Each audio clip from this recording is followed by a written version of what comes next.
I'm Emma Wright. I'm a PhD student at the University of Nottingham in the School of Sociology and Social Policy. And my PhD current working title is Accessing Materials, Making Appropriate and Effective Reasonable Adjustments for Print-Impaired Students in Higher Education. It doesn't exactly trip off the tongue, but I'm getting there. The title of my talk today is Accessing Materials, Common Problems Experienced by Visually Impaired Students. The content for this talk comes from partly my own experience, from some of the work I've done and the interviews I've done with students, and also from the reading I've done. So if anyone here, particularly Michael, wants to contradict me, feel free. But he has seen the draft of this, so hopefully he's not spoken up yet, other than to ask me to add something.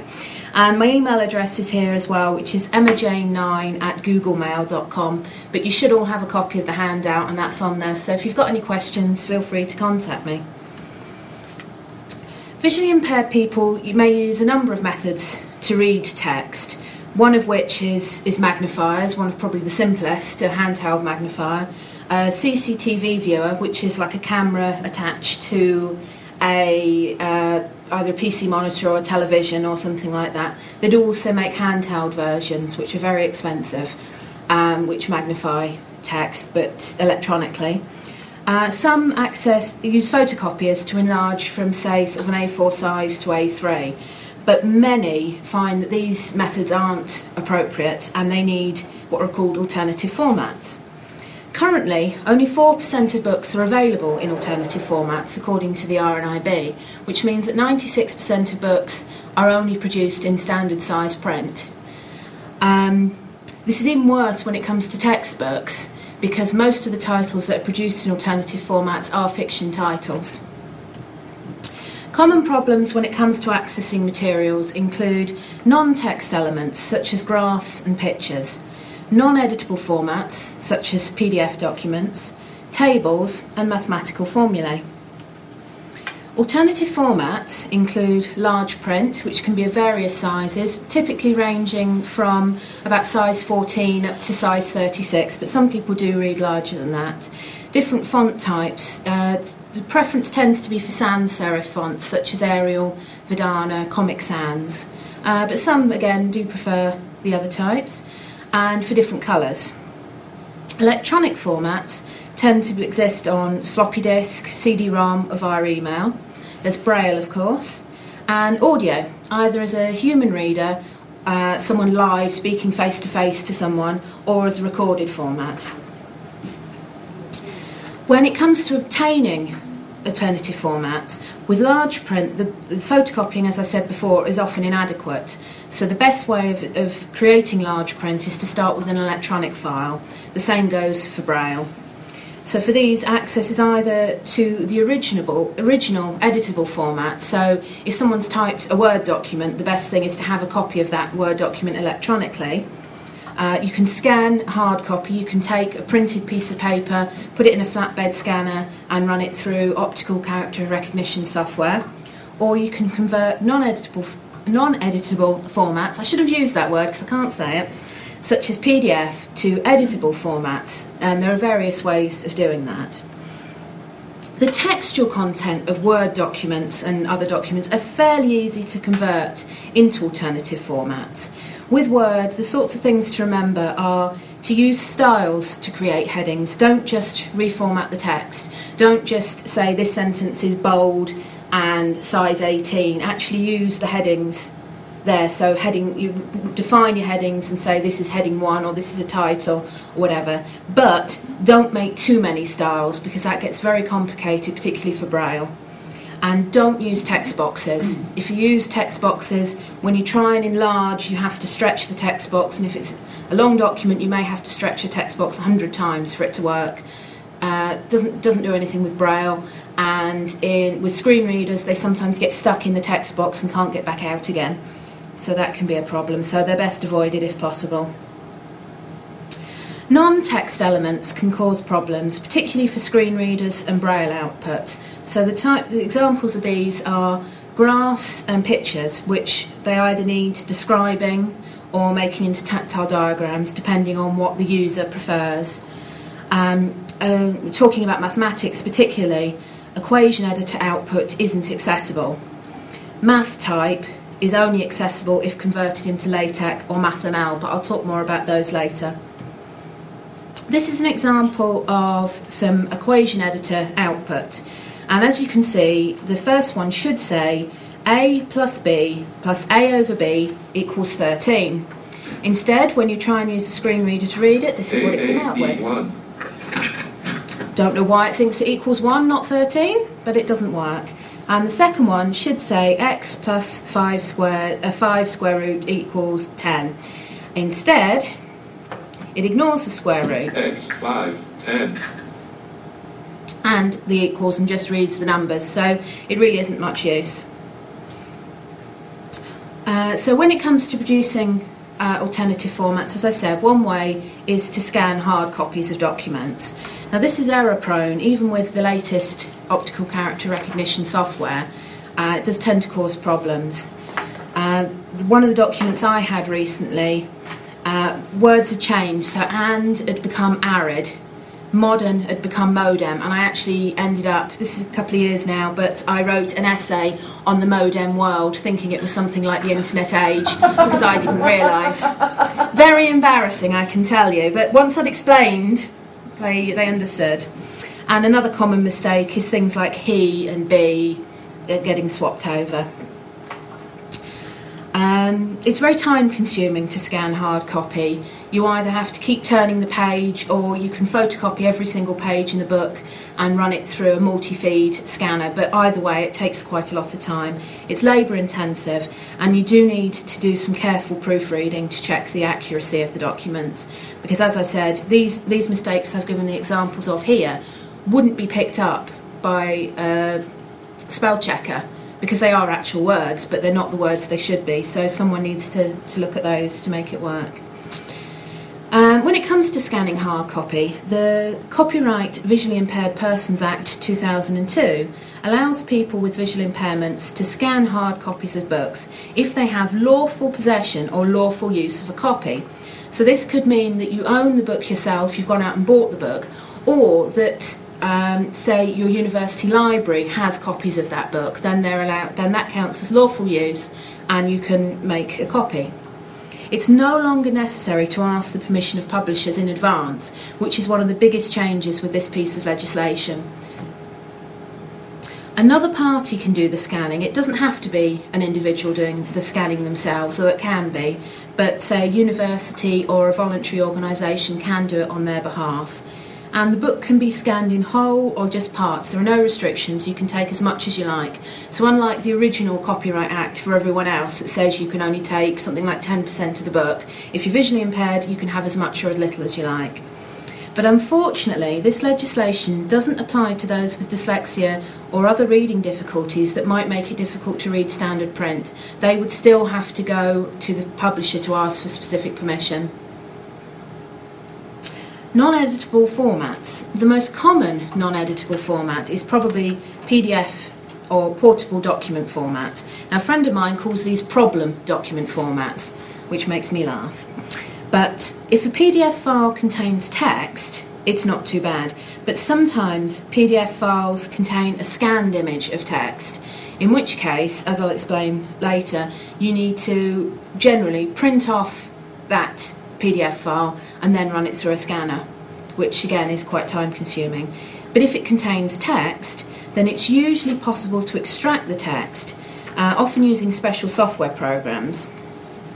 However, there can be some problems with this. One I encountered recently, the message I got from my computer was, "Aisle cannot be opened without acting the template. Please redesign the template." And of course it should have said, "File cannot be opened without affecting the template. Please redefine the template." It had taken the FI and double F for some reason and turned them into underscore. Don't know why, but it's quite a common problem apparently. And as I said before, if the text is an image, it's necessary to use optical character recognition software to create editable text from that, and all the problems that involves. It is possible to produce PDF files that are accessible to screen readers, and these are called tagged PDF, but many users report problems with these. If asked to provide an electronic version of books, many publishers do provide non-editable text for copyright reasons, but sometimes these are either PDF files which can be difficult to convert, or in the worst case, they can only be opened by specialist desktop publishing programs, which cost upwards of £2,000, so that's not a very good option. Common complaints, and these are things I've heard from fellow students, sometimes in interviews, sometimes informally, and also from my reading. The biggest complaint is that it takes too long to get materials in alternative formats. Sometimes students will start a course and they're at least halfway through the course before they get any materials they can read, just due to time constraints. Documents contain lots of mistakes. As I mentioned before, it's quite an error-prone process. Page numbers are missing, so documents cannot be referenced correctly in essays. Another big problem, when you scan a page, it doesn't always take in the page number, so unless you manually insert a page number and tell the reader that a new page has started, it's very difficult to reference documents. A lot of universities now are taking that as a reasonable adjustment and deciding you don't need to use page numbers, but when it comes to submitting a thesis or a paper that you want to publish, you really do need those page numbers. Another common complaint is that materials are not accessible to screen readers, and there are a number of reasons for this. It might be because the document you're trying to access is an untagged PDF or something similar. It might contain a large table, which I'm going to talk about later. It may contain pictures or graphs that have not been described or otherwise made accessible. It may contain mathematics, which I'm going to talk about later. Or it might be that you're trying to look at a website that's not been written to be accessible, and I'll also talk about that later. First thing I'm going to talk about really is screen readers, probably one of the most common ways of accessing documents. These are programs that allow blind or partially sighted people to access a computer, normally using keyboard shortcuts instead of the mouse. There are various new voices now that are much easier to hear than some of the old voices that screen readers used to use, but they're not free. I'm not sure how much they cost. I think it's something like $59 for a lot of these, but I've got 3 examples for you. The first one is Kate. She's quite nice. Hi, I am Kate 16, an exciting new voice from nextup.com and Neo Speech. My natural sounding voice supports speed and pitch adjustments and can be used by all nextup.com products as well as any other SAPI 5 compatible software. I am available on CD or can be downloaded if you have a high-speed internet connection. The next is Paul, which is another quite popular voice. Hi, I am Paul 16, an exciting new voice from nextup.com and Neo Speech. My natural sounding voice supports speed and pitch adjustments and can be used by all nextup.com products as well as any other SAPI 5 compatible software. I am available on CD, or can be downloaded if you have a high-speed internet connection. My personal favourite is Real Speak Daniel, although when I played it to my fiancé this morning, he said it sounds like he's trying to come on to you, so he doesn't like it. Hello, my name is Daniel. I'm a new British English voice available from nextup.com and Scansoft. I'm SAPI 5 compatible, have a sample rate of 22 kHz, and take up about 100 megabytes of disk space. I hope I'll be speaking with you soon. He's a bit smarmy, isn't he? Just a little bit. As you'd probably noticed with those voices, particularly with Daniel, when he tries to say that 22 kilohertz or megahertz, whatever, it does sound a bit strange. It's not very clear to hear. And all the voices do tend to have their little quirks. And so that's one with Daniel, that he doesn't pronounce his numbers terribly well. You'll notice in there it was talking about nextup.com. That's just where I got the sound files from. And SAPI 5 is a type. Michael might know more about this than me, but it's a sort of a breed. Interface, basically. Yeah. So it's a certain type of voice that's supported. The most common screen reader is JAWS, which certainly doesn't come with those new voices as standard. Instead, JAWS sounds more like this. This is JAWS with Read. This is an example of JAWS using the voice, which is probably the sort of voice you might be more familiar with. This is Shelley. This is an example of JAWS using the voice Shelley. And my personal favourite, Grandpa. This is an example of Jaws using the voice Grandpa. He's quite sweet in his own way. So I'm going to play you an example of what you'd hear with JAWS when opening a Word document, writing a word and then saving the document. It goes on a little while, and it does show how it is a lengthier process than just accessing it with a mouse. And see if you can hear which word I've typed. Document 1-Microsoft Word, print view edit. K-E-L-L-O. Home F menu, file menu, new ... To move through item. Open, close, save, Control plus S. Save as ... Enter, leaving menus, save as dialog, file name, edit combo, hello ... To set the value, use the arrow keys or type the value, Alt plus N. Enter, Microsoft Word document, hello ... print view edit. So can anyone tell me what it was? It was hello. It's a bit of a giveaway because it saved it as hello, annoyingly. That was a trick, though. So I said I'd talk about tables, just briefly. Tables can be read by screen readers, but large tables are best broken down into smaller ones or presented as a spreadsheet. If you've got a spreadsheet, it's slightly easier to navigate in some ways. Only small tables can be turned into Braille or large print, otherwise they just don't fit on the page. As you can imagine, you'd have to have a page sort of the size of this screen to fit a large table on it in large print or in Braille, and that's not really practical. Screen reader users can use the tab key and other commands to move around the table and discover its content. If you listen to the output of the following table, can you tell me whether or not Colin has a garden?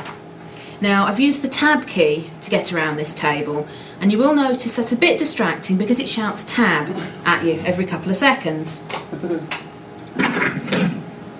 Remember, does Colin have a garden? Table 1, column 1 to 5, row 1 to 5. Blank.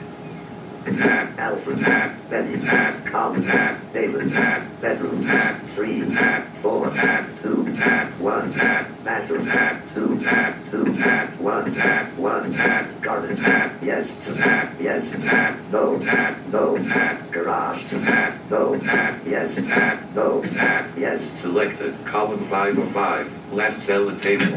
Pressing tab, you're at the next row. I apologise for the quality of the recordings. I've sat at my computer with a dictaphone and I've scrambled some of them a little bit. So, does Colin have a garden? It's 50-50. No. Michael's right, he doesn't have a garden. He's cheating a little bit. He's had far more experience at this than most of us. So as you can see from the table laid out here, Colin doesn't have a garden. Sometimes, depending on the information that needs to be got out of the table, it's easier to present it the other way round.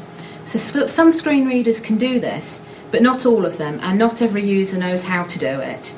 So sometimes it's better to invert the table. Now in this case it doesn't really make that much difference. I've not given you the best example, but in some where you're saying something like height or whatever, it doesn't really make sense to categorise by height, you want to categorise by person. And the previous table, if inverted, would sound like this, and you probably won't notice the difference. It's my mouse gone. There we go. Column 1 to 5, row 1 to 5. Tab, bedrooms, tab, bathroom, tab, garden, tab, garage, tab, Alfred, tab, 3, tab, 2, tab, yes, tab, no, tab, Betty, tab, 4, tab, 2, tab, yes, tab, yes, tab, Colin, tab, 2, tab, 1, tab, no, tab, no, tab, David, tab, 1, tab, 1, tab, no, tab, yes, selected, column 5 of 5, last cell in table, warning, pressing tab, you're at the next row. And as I'm sure Michael will tell you, there are plenty of other ways of navigating around tables, but tab is probably the easiest and the only one that I'm really that fluent with. And here is the example of the table displayed the other way, which to me is easier to see anyway, because you're tending to look for a person and you can follow along and work out what they're asking. So I don't think in inverting tables you're necessarily creating a problem for other users, but it does make it easier for screen reader users. The next problematic non-text format is mathematical formulae. as I said before, it's fairly easy to turn text into alternative formats, but mathematics is much more difficult. Now, I'm going to say this and then add what Michael said to me. It cannot be converted scanned in and converted using optical character recognition software, so it needs to be typed up electronically or available electronically to begin with.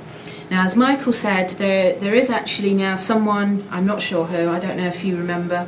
They're called the INTI project. Right, and they're trying to set up, with some success I believe, software that can understand scanned mathematics, but it very much depends on the font that's used and whether it recognises it or not, which it doesn't always, and it's certainly not something that's readily available yet. MathML is one way of producing mathematical formulae if they need to be read out loud, and the best type to use is content MathML, which encodes semantic meaning into the text. Presentation MathML, another sort, isn't read as well, but it can be read. Internet Explorer needs Math Player to be installed before it can read MathML. It's fairly easy to do. You can just go to Google, search for Math Player and download it. And I think I've put a link to Math Player website in the back of your handout. Math Player will also speak expressions by clicking Speak Expression and zoom in on expressions using Math Zoom. So here, hopefully, is a demonstration.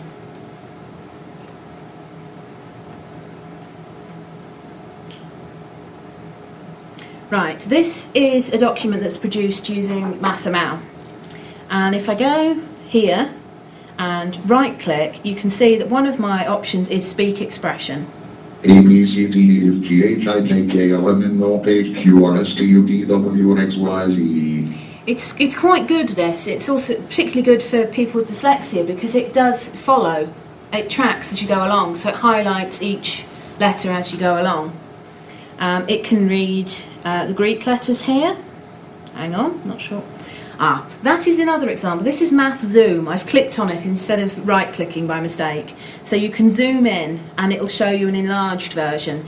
Unfortunately, what doesn't work is once you're zoomed in, like this, you select Speak Expression, it doesn't follow them anymore. Cap E, Cap F, Cap G, Cap H, Cap Y, Cap J, Cap K, Cap L, Cap M, Cap N, Cap O, Cap H, Cap Q, Cap R, Cap S, Cap D, Cap U, Cap V, Cap W, Cap X, Cap Y, Cap Z.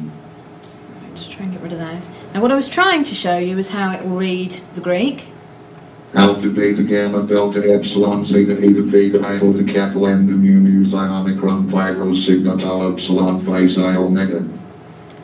And just to prove it can read maths as well, let's have a look at this. I don't understand what this means at all, but it might be familiar to some of you.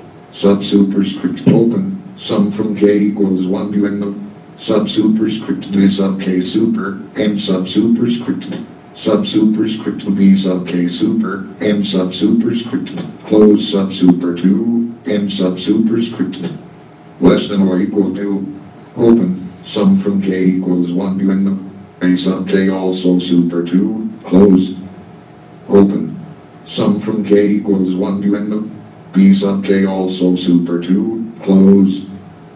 So it's quite a useful tool, not just for those with visual impairments, but also for anyone with dyslexia or just anyone who wants a bit of help identifying which character is which when it comes to maths. So I think it's quite useful.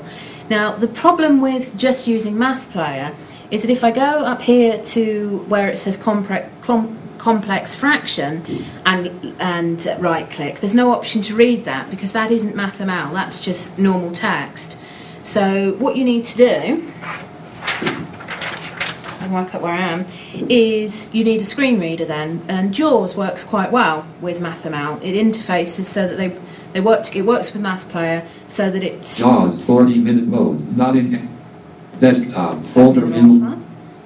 So... MathML-Microsoft Internet Explorer, MathML, MathML. Oi! Right. It's a little bit unruly and I'm not brilliant with JAWS, it's not the one I tend to use. So if I select... should read this. Lang. MathML. Lang. Read something to me. The English alphabet dash lowercase. Lang. A, B, C, D, E, F, G, H, I, J, K, L, M, N, O, P, Q, R, S, T, U, V, W, X, Y, Z. So now it will read the whole page. The English alphabet dash uppercase. So it reads the MathML and the rest of the page, and you can navigate round. But what JAWS doesn't do is track your progress, because JAWS is designed for someone who isn't using visual input really, so you don't expect to be able to see anything with JAWS. But when JAWS is started, I believe you can still Context speak menu, expression, yeah. Alphabet gamma delta They're epsilon both talking. theta theta theta iota kappa lambda mu mu phi omicron phi rho sigma tau epsilon phi psi omega. So that's not ideal. I hadn't tried that one before, did anyone notice? Personally, I'm using Internet Explorer here, but personally I tend to use Mozilla Firefox, which some of you may have heard of. It's quite popular among those with visual impairments because it does tend to enlarge things a bit better.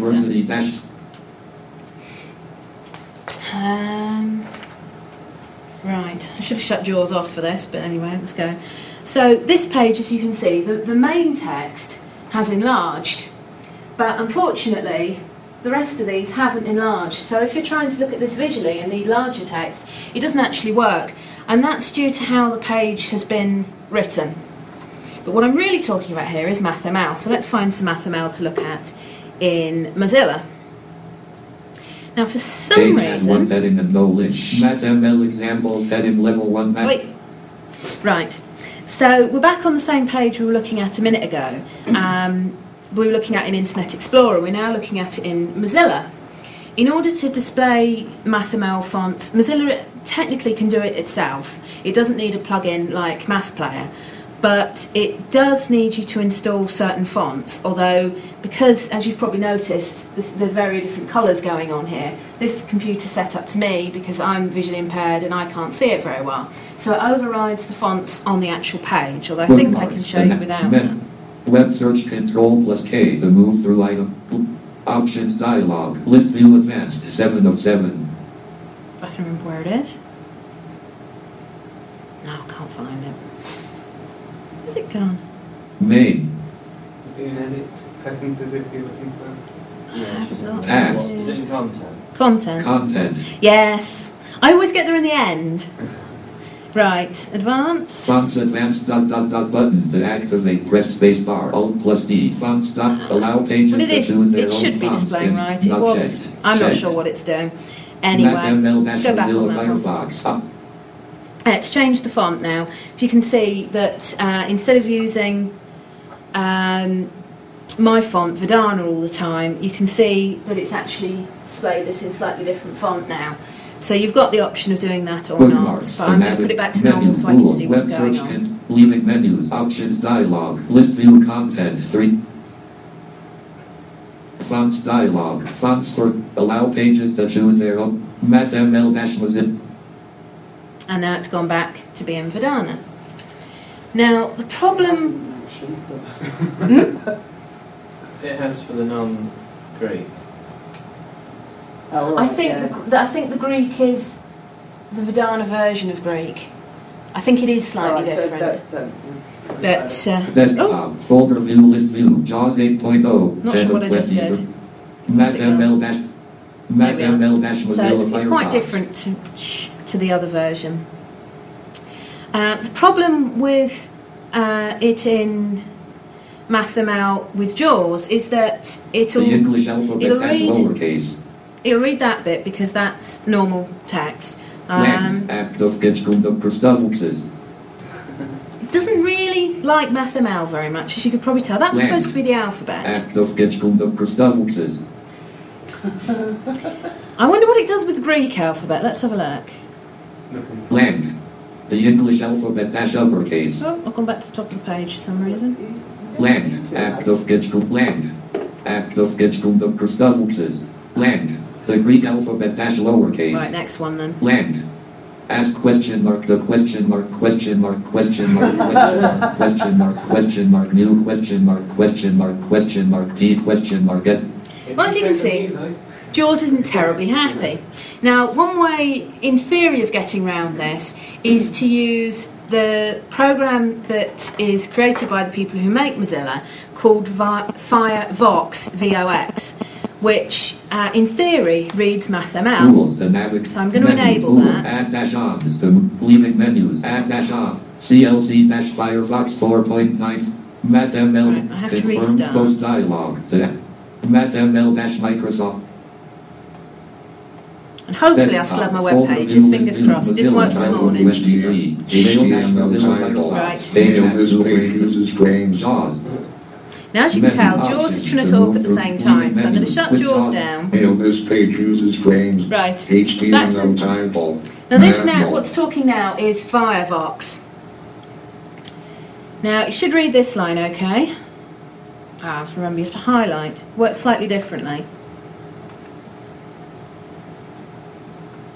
The English alphabet lowercase b c d e f g h I j k l m n o p q r s t u v w x y z. So it's coped with the MathML that is still letters as we understand them.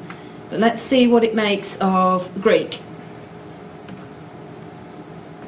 Oh, I'm not sure if that's me or if it's just refusing to talk. Control Shift F to take it forward. Control Shift F. HTML title. Mathmal. Body with 0 headings and 0 links. The Greek alphabet lowercase. No, it's not reading. Alpha, beta, Oh, wait a gamma, minute, yes, delta, it is. epsilon, zeta, eta, theta, iota, kappa, lambda, mu, nu, xi, omicron, phi, rho, sigma, tau, epsilon, phi, xi, omega. Right, so it is starting to work, but when it comes to maths it tends to get a bit confused, so I'm not going there because it's just too scary. But apparently the guy has been working on it, because it's open source software, so it's just people working on it sort of in their own time and various things often, and anyone can have a go to add things, and they're just not quite finished with it really yet, I think. But they're getting there. And I don't want to knock Mozilla, because I really love Mozilla, and it tries. But often it just says blank when it comes to MathML expressions rather than reading them. But sometimes it does. It depends whether what the symbols are and whether it's the ones it recognises. Right, now I've got to get back into the slideshow, so let's see if this will work. Right, so I said that JAWS will work with Math Player and Internet Explorer to read the whole web page, including the MathML. Mozilla displays MathML automatically, but you may need to install some fonts, and needs Firefox to read it aloud, but not fully successfully. The next bit to talk about is LaTeX, which you may have come across. It's a sort of typesetting program for maths. LaTeX source code, as produced in a text editor, can be read aloud, but if it's produced using something like Scientific Notebook, it doesn't always work. LaTeX that's been output as a PDF file can't be read aloud, so you need the source code to begin with, but that doesn't really read the maths, that reads what you've typed. So it'll say hat rather than subscript and various things like that. But LaTeX can be turned into presentation MathML using a program called TTM, and then it will read aloud with the slight limitation that it is presentation MathML rather than content MathML. And text for HT as well is a translator. Oh, right. MathML. Right, it's not come across that one. MathType is an update to equation editor in Word, but it's not accessible in itself, but it can convert its output into LaTeX or MathML. But unlike most of the other software I've mentioned today, it's not free. It costs about £55, but only £33 if you're an academic or student. So when it comes to screen readers, complicated mathematical formulae can be difficult to interpret and takes practice. This is where you lot come in. Take a pen and paper. You all got some? Oh, yes. No. And no? Well, we'll leave you out, Michael. See if you can see if you can tell me what these say. And try to write down the following equations and let me know how you did. Now, what I'm going to do here, if I can remember how, is I'm going to turn the projector off so that you can't see what I've got on this screen and can't see what I'm messing up, but then you can't see which of these equations I'm choosing to play to you. Right, we'll start with a very, very easy one. A open B plus C closed equals AB plus ACE. How'd you do with that one? A bracket B plus C bracket equals, and that's as far as I've got. Equal AB plus AC. AC, but it's not very clear. Well done. Now let's go for this one and see what this one has to say. Integral from 0 to b, fraction cosine, open x over 5, close over alpha, and fraction dx. Anyone get that one? Yeah. Other than Michael? Integral 0 to something. B. Cosine x over 5. That's what I got. Yeah. Over A dx. Over A. Over A dx. I'll show you them in a second. Now, there's one. Pete did these for me, and I know he's done me some very nice ones here to try and test you. So let's try this one. A sub 0 plus, fraction 1 over A sub 1 plus, fraction 1 over A sub 2 plus, fraction 1 over A sub 3 plus, fraction 1 over A sub 4, and fraction, and fraction, and fraction, and fraction. How did you do that one? I'm lost. Did I get you that time? What's the bit at the end mean? It's all the It was a It's closing. It's closing them. Now, shall I let you see what they actually look like? Well, I might do one more first. So I like this one. It's pretty. Sub superscript x sub y sub d also super a super z sub c also super d, m sub superscript. I'll show you that one in a minute. It's very pretty. Try with that one. Right. So, And you should perhaps say that if you did this all the time, you'd be a bit more used to it. as Michael's still having a little bit of trouble, One that but Michael didn't get. Well, this is it, and also you wouldn't be able to write it down and look at it later. You have to hold it all in your head. right. Let's see if I can get the screen back now. What are you pressing? Oh, I'm pressing Control FN. There we are. That should do it. Really should do it. Hey! I think I should get points for working this IT thing. Right, so we started off with x squared. Very easy. We went to this complicated thing over here that I don't understand, but you managed to get reasonably well. Now the next one was this, which if I play it, then you can watch what it does as it goes along. And you'll A see sub what it's 0 doing. plus, fraction 1 over A sub 1 plus, fraction 1 over A sub 2 plus, fraction 1 over A sub 3 plus, fraction 1 over A sub 4, and fraction, and fraction, and fraction, and fraction. So that's what it was saying, and that's showing you what it was trying to completed it each time. explain. Yeah. And the one that I think is pretty is this one. It's a little pyramid-y thing, I don't know. And this one, again, I'll just... Sub superscript x sub y sub d also super a super z sub c also super d, m sub superscript. Right, so I quite like that one. Right, let's go back to the presentation again. Braille translation software does not yet handle maths very well and does sometimes need a bit of work. There are some symbols that the translation software doesn't understand, but I think Michael's managed reasonably well with getting his Braille in. Yeah. A company in the Netherlands have produced some open source software to turn MathML into Braille. But although I've been in contact with the company to ask, I've not heard back from them. So I'm not sure whether the Braille code in the Netherlands is the same as the Braille code in the UK or not. But if it is, it could produce something useful, or perhaps it would be possible to write translation tables for right. it from when I managed to Right. get a response. Well, you got back. They didn't get back to me. Various people are working on software to convert LaTeX and MathML into Braille, including Michael and myself and Peter. When it comes to large print, LaTeX can produce large print output. You just put a command in that tells it to produce large print, although it can be difficult to choose exactly what size large print you want sometimes. MathML can be displayed by browsers in large fonts, as you saw from some of the examples. You can change the font size with your browser. Equation editor and math type equations can be enlarged in Word, but you do need to enlarge each equation separately. You have to drag it out to make it bigger, and if you've got a big equation, you can't necessarily pull it large enough. It's not really possible to scan mathematics and run OCR software on it, although, as Michael told me, they're working on that. When it comes to websites, the last point I want to make is legally, since 1995, Websites have had to be accessible, but according to No Mensa, 97% of websites are still inaccessible. The estimates vary because what is accessible, and what counts as accessible, people see it as different things. But generally, it's not doing brilliantly. Guidelines on web accessibility have been produced by the Website Accessibility Initiative, but they're frequently ignored or only partially implemented.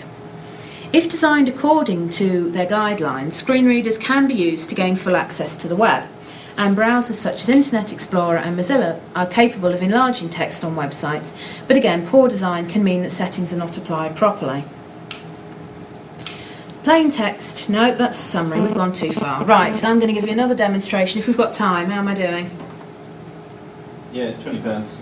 Right. Here are some websites. Now, I'm not sure if these are going to... Right, we've seen that one. This is the University of Nottingham, my university, enlarged using Internet Explorer. It's not done terribly well. Usability designed as well. Lots of bits are very big, but it's not as bad as some. I believe there is alt text, but I can't actually get it to display any. No. So that thing in the middle is Flash. There's Flash, right? So that's not working, and it's very large. It's not really done very well. This is an Internet Explorer. Now, if I go to Mozilla. HTML title. Oh, I forgot I left Firefox on. Let's switch that off. Clear Firefox options. Checkbox read by set tools sub add-ons. Let's switch that off. It's just annoying. And restart.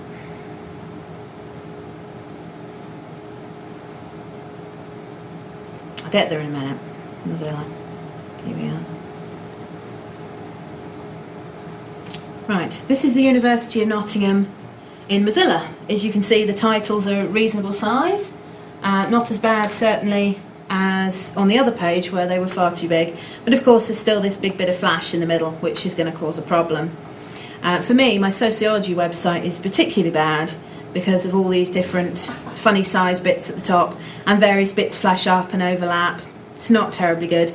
Also, I won't switch JAWS on to play this, but if you can see in the middle here, there's a link that says more. If you're using a screen reader, you mostly navigate around seeing what the links say, and when it tells you more, you don't know more what. What you really need is something that's a bit more helpful than that. So some of the links here tell you click for further postgrad information. That's much more useful than just saying more or click here, because you don't know what you're clicking for. Another site I have to show you is this one.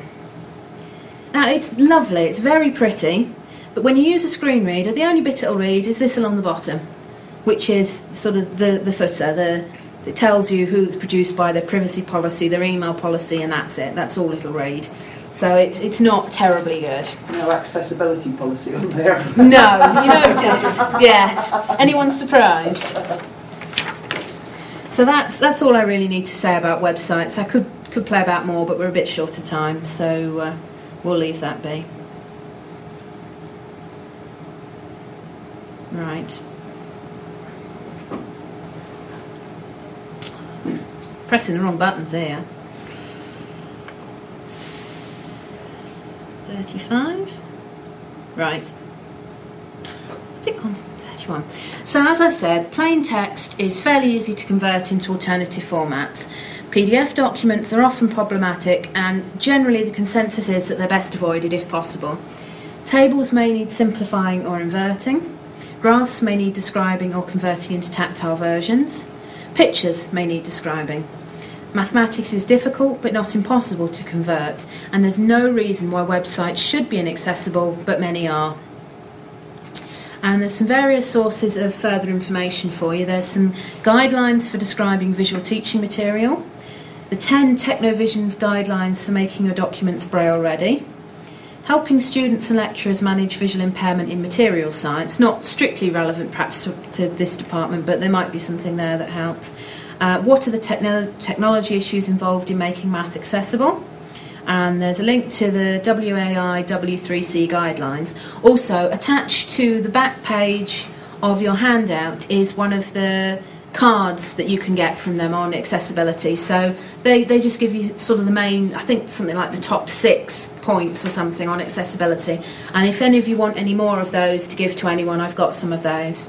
There's a link to the LaTeX website, a link to the Math Player website, the Math Type website, Math to Braille website, and the RNIB website. And that's it. Are there any questions? Are they all a bit much to take in? Can I just add a couple of points? Yeah. I know been looking at this a bit with Alan, and as well as the problems you've mentioned about scanning hard copy, yeah. A lot of current books or new books are on the shiny, this white. Yes, I've come across that. Yeah, this diamond white and they just won't scan. Either that, or yeah. it's been spending too long down the pub. But yeah. It doesn't scan very well, and they often have these thick banners, coloured line on the headers. Yeah. And that goes straight through. Yeah, that's why you need to be very careful with what you're doing. What some people have done. That possibly the publishers are doing this on purpose because of the changing copyright. But whether they are or they are not, I mean, there are other. Some places have got round it slightly, in that photocopiers are slightly better at picking up things off this diamond white paper than scanners. So one thing you can try and do is it takes time, but photocopy every page. Time, doesn't it? Yeah, and then do it. But some places are using automatic sheet feeders, so they photocopy everything anyway. It's not an ideal solution, and I don't know whether there is a conspiracy theory here and what. That sounds nice, doesn't it? But we did manage, or Anna managed anyway, to contact the authors of one book that he needed. Yeah. And they were very, very helpful. They got nowhere with the publishers, but they were very, very helpful and sent in electronic versions. It is still possible to do that, yeah. And there is also an online version of a book by Sarah Horton. Do you know that book? No. Access by Design, the book. It's fantastic. yes, I do. It's a fantastic universal design textbook. Yeah. And I haven't looked at it myself yet. I've looked at the website. Online version of the book, and it's got lots of features, and Alan's been looking at it and he says it's very good, and I would expect it to be because it's a fantastic design book. So hopefully, obviously, I mean, she's interested in it, and she knows what she's doing, but hopefully that would be the start of setting some standards about what people should do to overcome. And of course, a lot of in the future, most people are going to demand electronic versions, aren't they? So they're a big debate because some people argue that publishers have a duty to provide electronic versions of their books. Now, whether they do or not is questionable because, as many of them argue, you are allowed as a visually impaired person to scan copies, therefore they shouldn't have to make one available. But obviously, if their book won't scan, then it's got to come back to them to some degree. Oh yes. But those that are making it, you're spending all your time arguing about this. Yeah. Oh, definitely. Got the book. Definitely. And the problem is that even sometimes when you get a copy off the publishers, it isn't necessarily accessible. That's right. Often they're PDF files which have their own problems but aren't completely inaccessible. But my uni paid £50 for a book. From the publisher, and £50 is ridiculous when the cover price was $16.99. I mean, that's not really allowed for a start. And then when they got it, it would only be opened by a particular desktop publishing program, which was going to cost £2,500 to buy.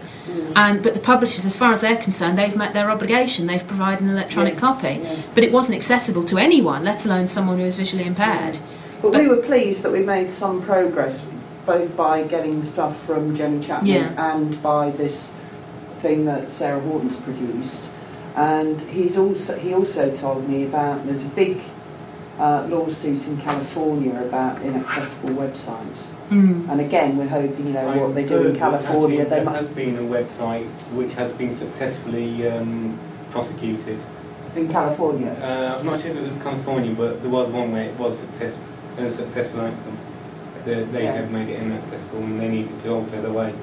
Well, anyway, this particular case that he's told me about is in California, and it's quite, it looks as though it might be a landmark case. Of course, it would take ages for it to come over here, and our legislation has got a get out anyway because of reasonable and all the stuff. But hopefully, again, it does tend to set a standard.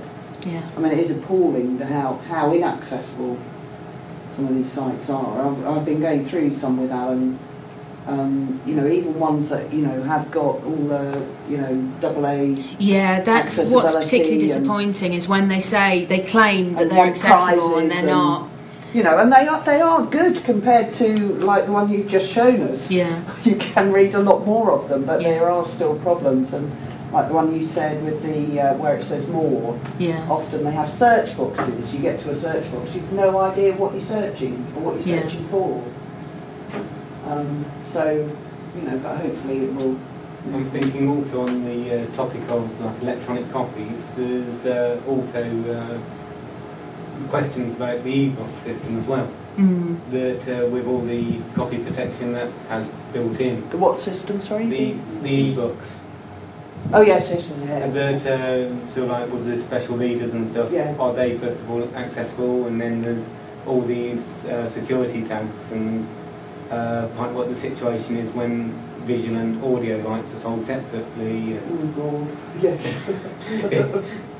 So there's all that as well to be considered, but possibly for the future as well.